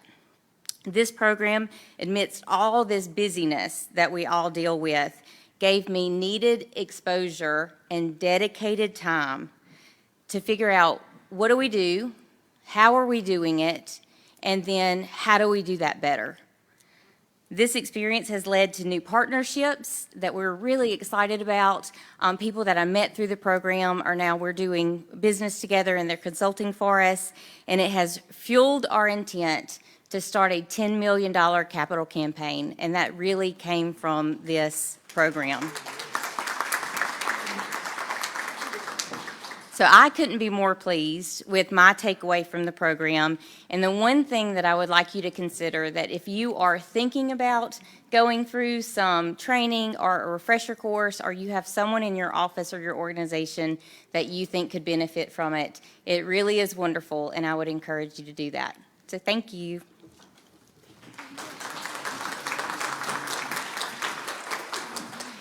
Thank you so much, Leah. I'm also pleased to now introduce Jamie Rasberry, our policy coordinator at the Alliance. So Jamie, come on up.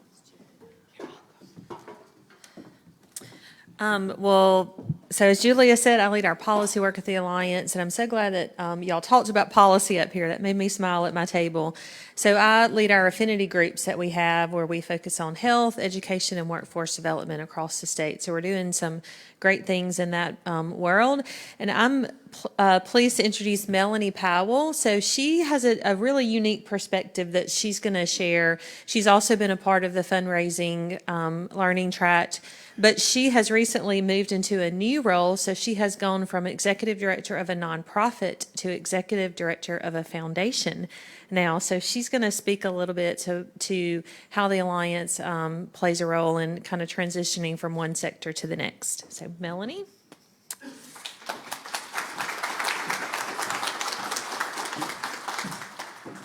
Good afternoon.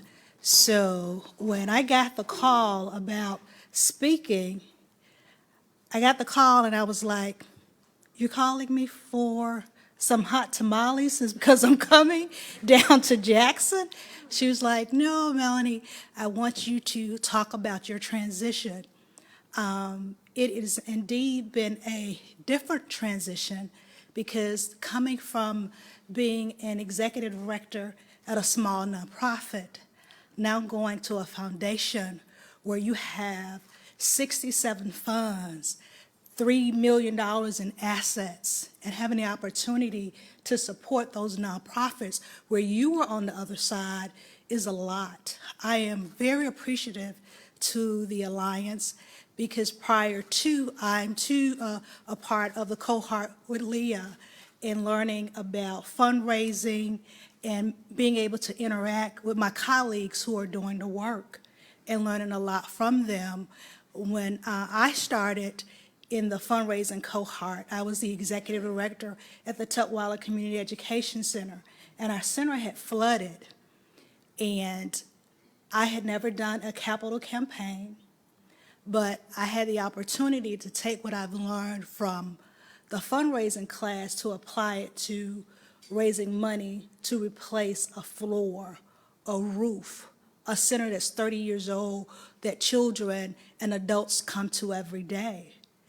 And making the transition and realizing that the work that I do as the executive director of the Greenwood, of the foundation, the Community Foundation of Washington County, will impact those individuals that need those funds or who can benefit from scholarships or the endowments that we have. That drives my work and that drives my passion, and I am so grateful for the Alliance for the support and the continued support that they offer, not only from me being a member of the fundraising class, but also as now the executive director of a community foundation. So I'm grateful and thank you.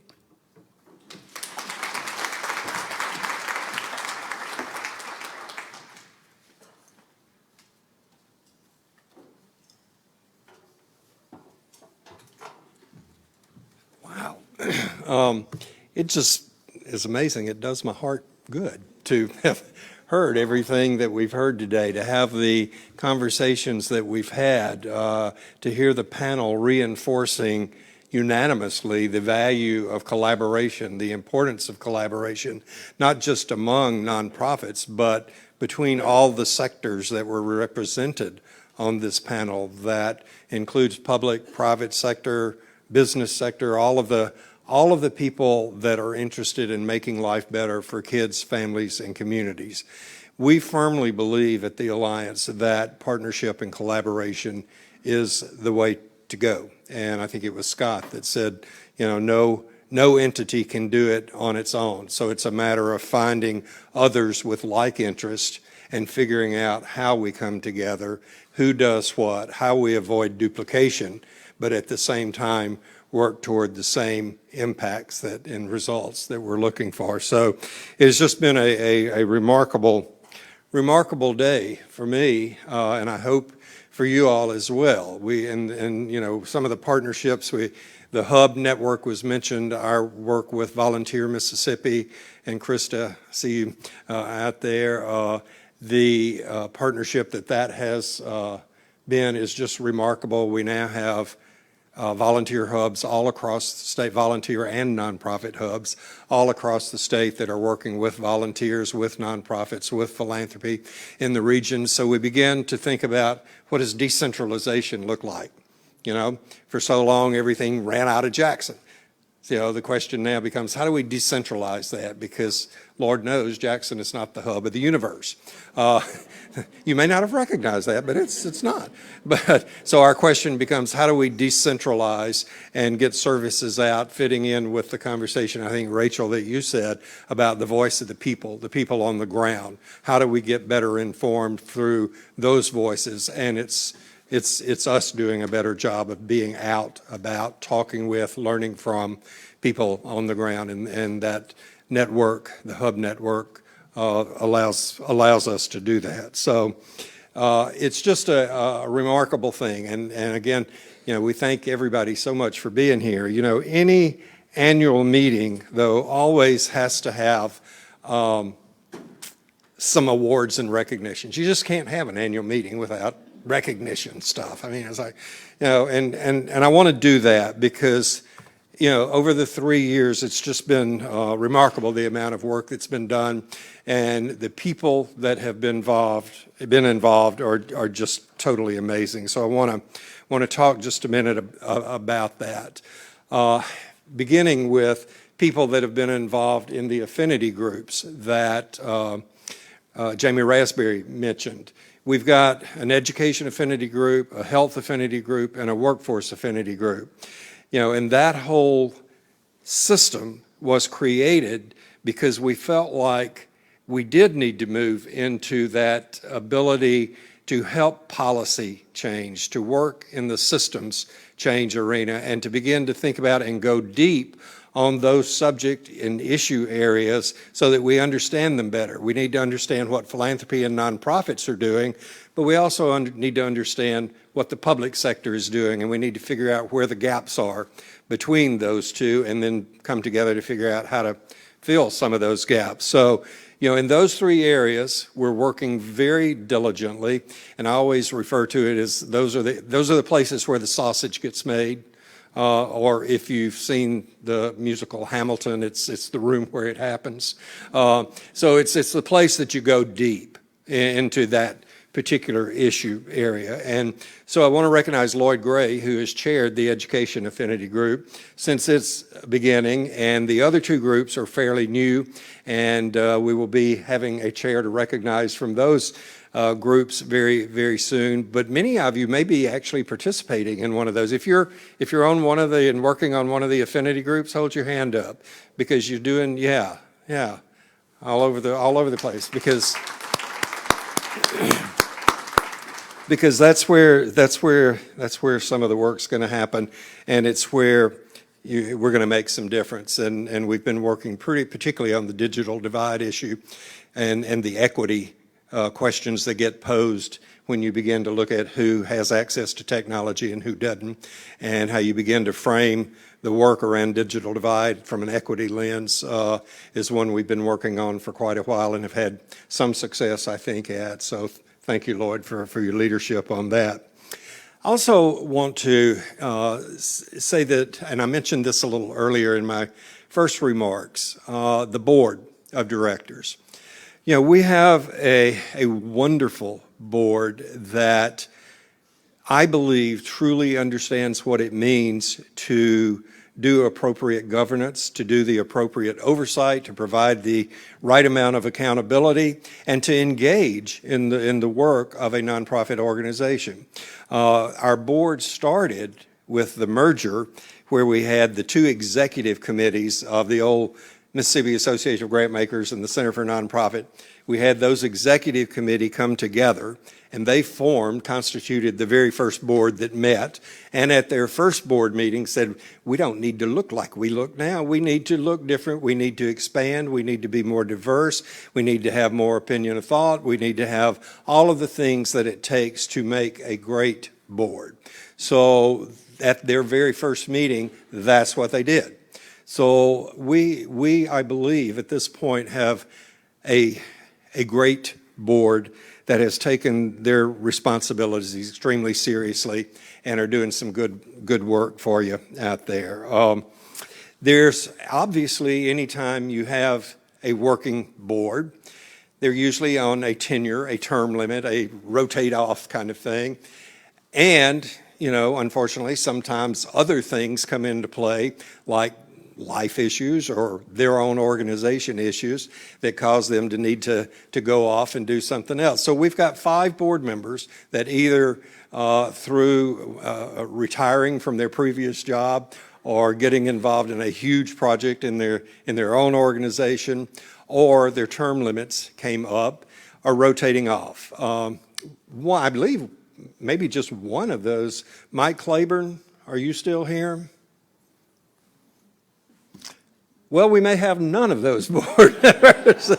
But I want to read their names because these 5 people were, you know, pioneers. They were on that first board. They have been working in the trenches with us from the very beginning, and they're going to miss getting their gift because they're not here today. Most of them, Mike was here and Sam Burke was here, but they had other things that called them away. So, and the other folks are out of town. But Sam Burke from the Coast was one of those board members. Mike Claiborne from Create up in Tupelo is one of those board members. Michael Cormack, who most of you know, that used to be with Barksdale Reading Institute and is now with Jackson City Schools, was an original board member. Sheila Grogan, who was with Blue Cross and Blue Shield. Most of you probably know Sheila just retired and is going to spend time with her grandchild now and doing things that will be fun to do. And then Aisha Nindora were original board members that have helped us get to this point, and we recognize their contributions. We thank them for their contributions, and even in their absence, let's give them a round of applause.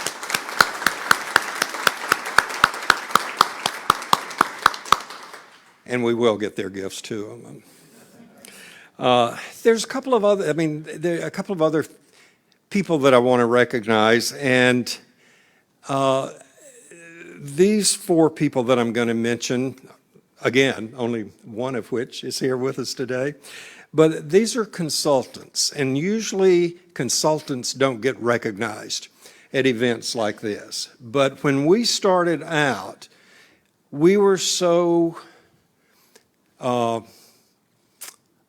under-resourced, I guess, with regard to staff, we became very dependent on a set of consultants that were initially with us in the design, the thinking, the planning, the putting the framework together.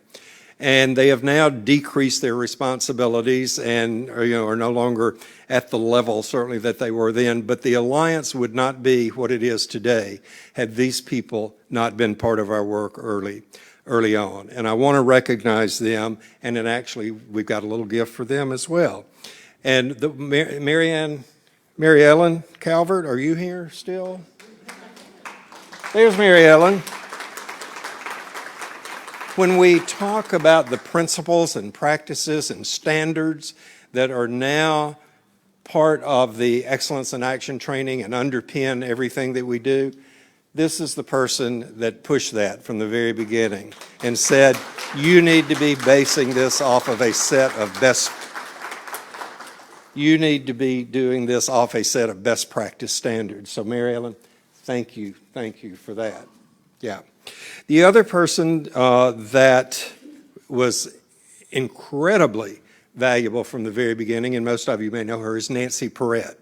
Nancy's mom has been ill. I think she fell, actually, and so Nancy is with her mom now. But Nancy helped in the very early days put the framework for the whole thing together. And many of you know of a publication called Pathways to Transformation that really was the document that led the merger. Nancy was just incredibly instrumental in that and has been a thought leader with us from the beginning. So we recognize Nancy for her contributions, and we will send her gift as well. Jason Thompson, who is with Fahrenheit Communications. Jason was the person from the very beginning that worked with us around communication and what does it mean to develop a communication plan and what should we have and how do we do it. Jason and his team from Fahrenheit Communications were there from the beginning, so we recognize, celebrate Jason and his team, and we will give him his gift. The other person I want to mention is Mike Ward. Several of you know or have known Mike Ward. Mike had been involved. Unfortunately, Mike is no longer with us. A year or so ago, Mike passed away. But I want to mention his contribution because Mike did some incredible work with the Alliance in the beginning. He was a person who never said no to anything he was asked to do. He took on a job with gusto. He did it thoroughly. And it was just a joy to work with. He did everything from writing grants to helping think through strategic planning to writing reports for the Kellogg Foundation. So I lift up Mike, and let's remember him in our thoughts, and we will be in touch with his wife, Kathy, to tell her of this recognition. So those are the initial kind of consultant group, and let's give them a hand.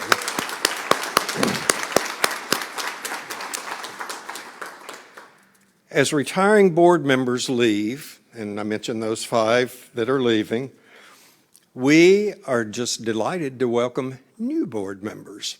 And I want to tell you who those folks are, and then if new board members that are in the room, either raise your hand or stand up. Most people are going to know you.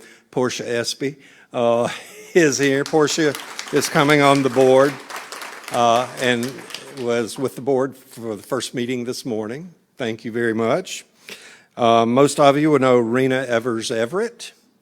Rena is coming on the board. She is not here today. She joined us virtually this morning in the board meeting, but Rena will be a new board member with us. Holly Lang. A lot of you know Holly. Holly is going to be joining the board. Roger Wilder. Roger, are you still here? Roger from the Community Foundation down on the coast. Roger is coming on board, and Marianne Placentia from Tupelo, who is Mike Claiborne's neighbor. So I think Mike kind of worked that out a little bit so he could stay involved. But those are our new board members who we are tremendously grateful for your willingness to come on board with us. So thank you all.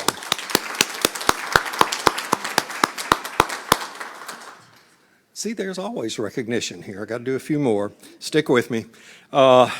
I want to recognize the Alliance staff and VISTA members. We have grown thanks, to generosity from funders, both local and nationally, so that we now have the capacity in place to actually deliver services for you and with you. And let me say and reinforce what Dave Miller said earlier. We recognize that the Alliance would not be an entity. There would be no need for an entity were it not for you all. So we exist because you exist. And, we just stand ready to work in any way we can to build this nonprofit sector into a stronger set of organizations across Mississippi, and we obviously want to do that together. But the staff and our VISTA members that are behind that and are available to you and stand ready to work with you, want to work with you, I'm going to ask them to stand. Will all of the staff, Vista members, stand?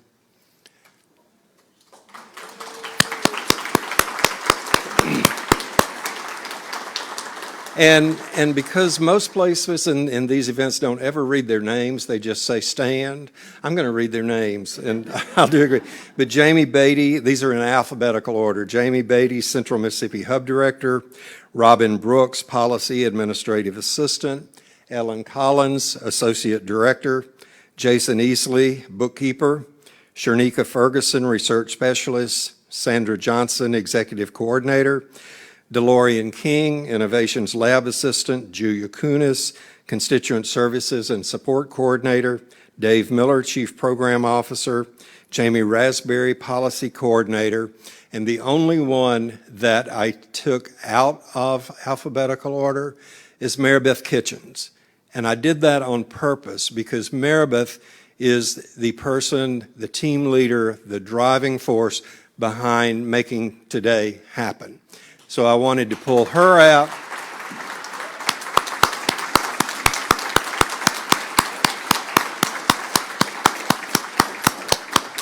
And recognize that putting together an event like this is no easy task. The whole team has pitched in and worked with Maribeth, but Maribeth is the one that was on point. So Maribeth, thank you, and for that reason, I pulled you out of alphabetical order. Our team members from Vista, I mentioned by name, or had them stand, but Jan Eastman is Vista Supervisor, Andrew Nelson, Vista Leader, and Wilnessa Foster, and Natalie Williams, Community Outreach Specialist, and they're doing some great work. Thank you all very much. Looking at my time here. One other, and we can never have an event and not thank the donors, right? So, we have been blessed to have funders that both locally and nationally have stepped up to the plate to help get us where we are today. I'm going to mention them again because often we just gloss through and don't call their names. We just say, we have a great set of funders. I'm going to go through the list here, so bear with me. But I want to recognize Phil Hardin Foundation, Entergy, Walker Foundation, Mappas Foundation, Barksdale Reading Institute, Foundation for the Mid-South, Phil Cooperative Association, Charles L. Young Senior Foundation, Bradley Arendt Law Firm, Blue Cross and Blue Shield, Maddox Foundation, Chisholm Foundation, Trustmark, Regions Foundation, Wells Fargo Foundation, Woodward Hines Education Foundation, community foundations, all 7 of them, particularly the Community Foundation for Mississippi, Jane Alexander and her group, who gave a very generous $150,000 build-out grant so that we had space for the Alliance, and then individual gifts from board, staff, and supporters.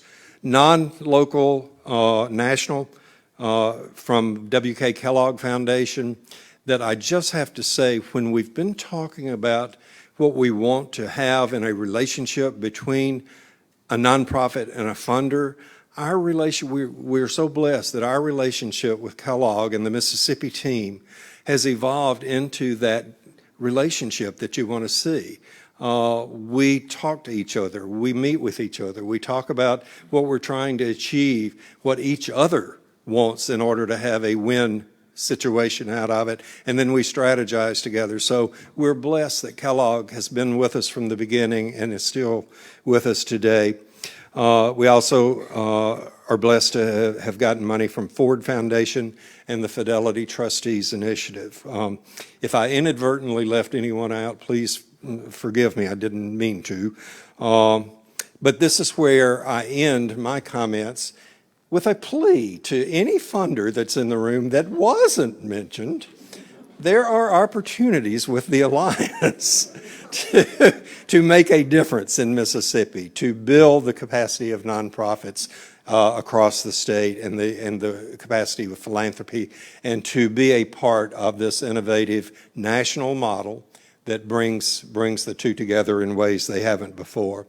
So we would welcome the opportunity to have a funding conversation with you. As I'm wrapping up here, let me stop before I introduce my colleague Ellen Collins, who you all know anyway, but stop just for a moment. We've been coming at you all day today. Let me stop just a moment and say, do any of you have any questions, any comments, anything that you would like to say? We've still got 15 minutes here before we leave. And you may not have, but I didn't want to end the day without offering up the opportunity for input and comment. Yes, please. Hiya.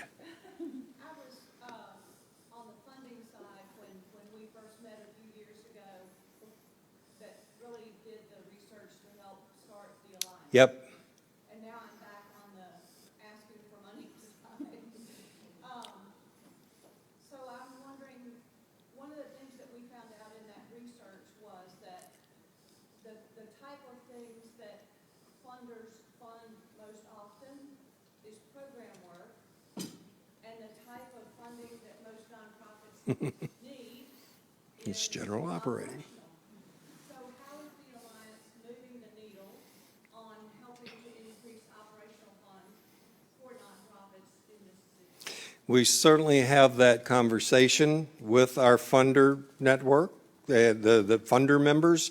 And, you know, one thing, interestingly enough, the kind of issues around diversity and diversification and diversity, and then COVID even helped move the dials in that regard to funders recognizing more of a need for general operating support and more flexibility in how those funds get used. So it's an ongoing conversation.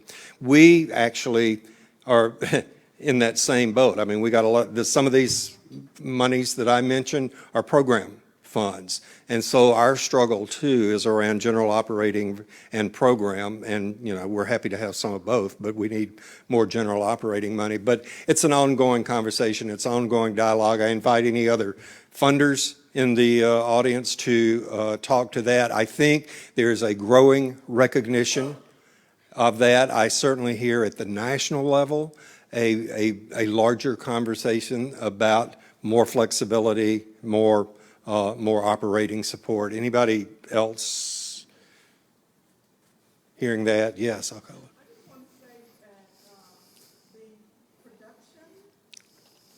Yes. Oh.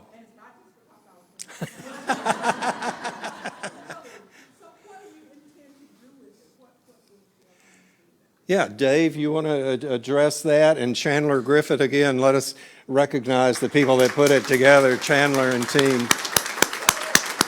did that. Thank you. And I do think it's because you were in it.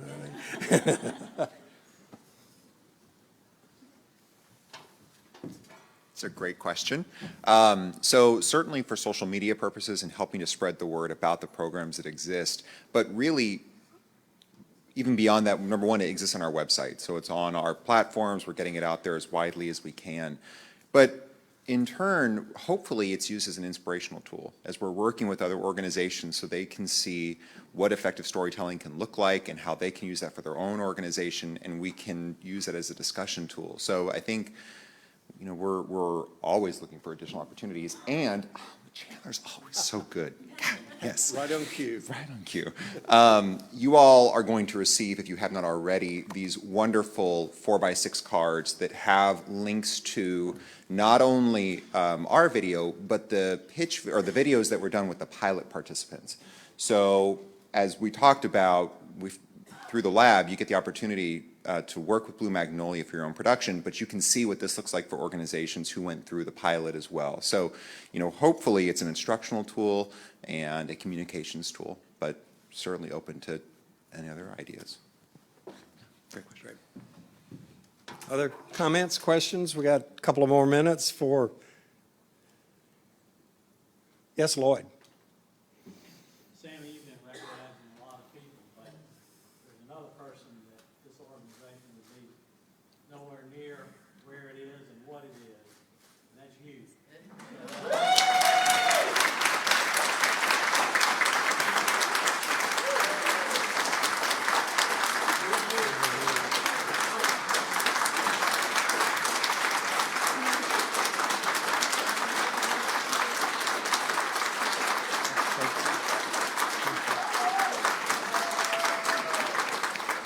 Oh, well, now I can hardly speak, and that's unusual.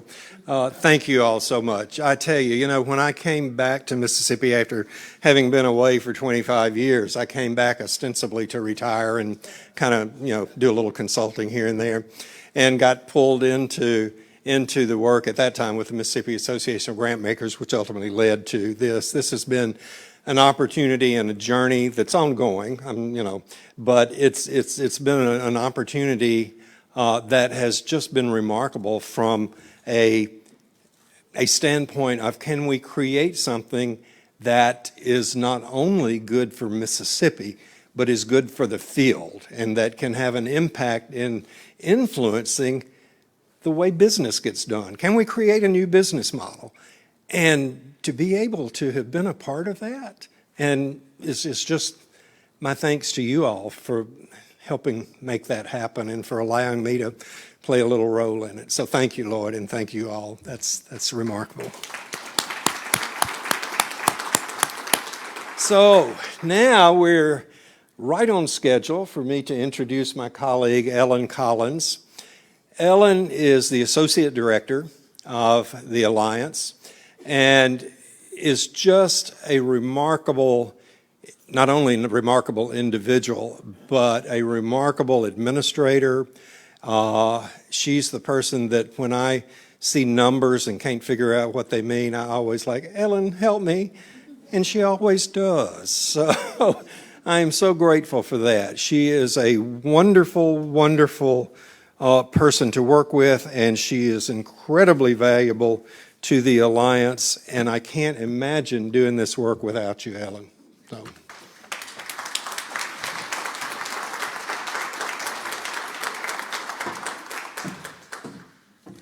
Thank you, Sami. Just in all transparency, I have to say that Sami and Lloyd both took my talking points, so I don't have much to say after that. No, it's fine. But I'll wrap up where he has left off. I want to say that it's been an honor and a privilege today to host each and every one of you as we go into our third year of operation.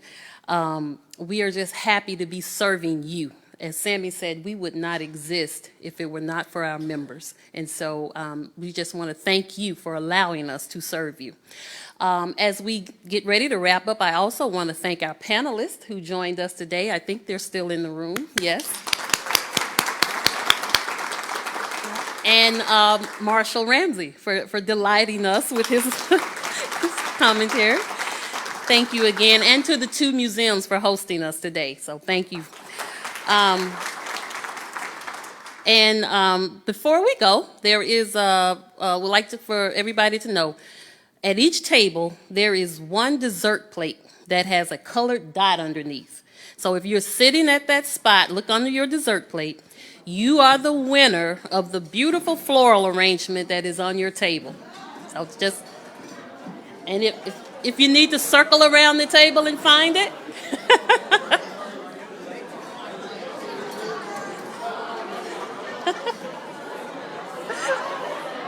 I knew that would stir it up.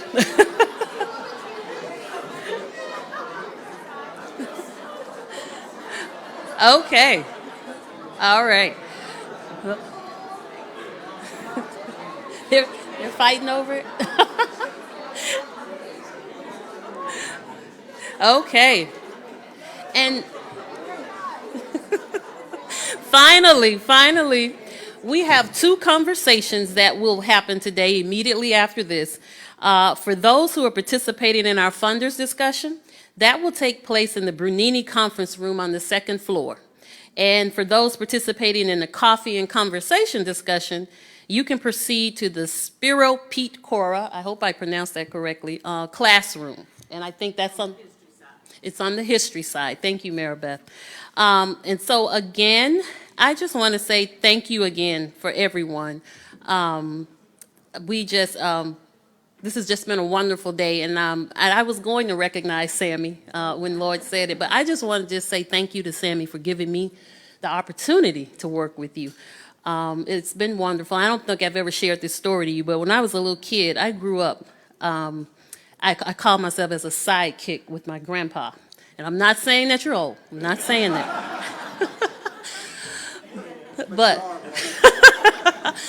But one of the most enduring memories I've had, it was my grandfather was a very thoughtful, caring, and encouraging and guiding man. He didn't say a lot of words, but I knew exactly at each time what he was meaning and what he was thinking just by his actions, his eyes, his thoughts, everything. And I learned how to read people through him. And Sami, you know, he talks about us being a good pair working together. And I think that we kind of read off of each other. We work well together, and it has been an amazing 3 years to work with you and the whole team at the Alliance. And so I just want to say thank you to Sami, the board, and the whole Alliance team for everything that you do and the opportunity to do the work that we do. So thank you again. And to everybody today, I want to just say thank you. This is us. This is it. We're wrapping up. Please have a wonderful rest of your day. Safe travels to those who are hitting the roads. And our next quarterly member meeting will be July 8th, and we'll be following up in details, in more details in emails and communications from Sandra. And we look forward to seeing you then. So take care.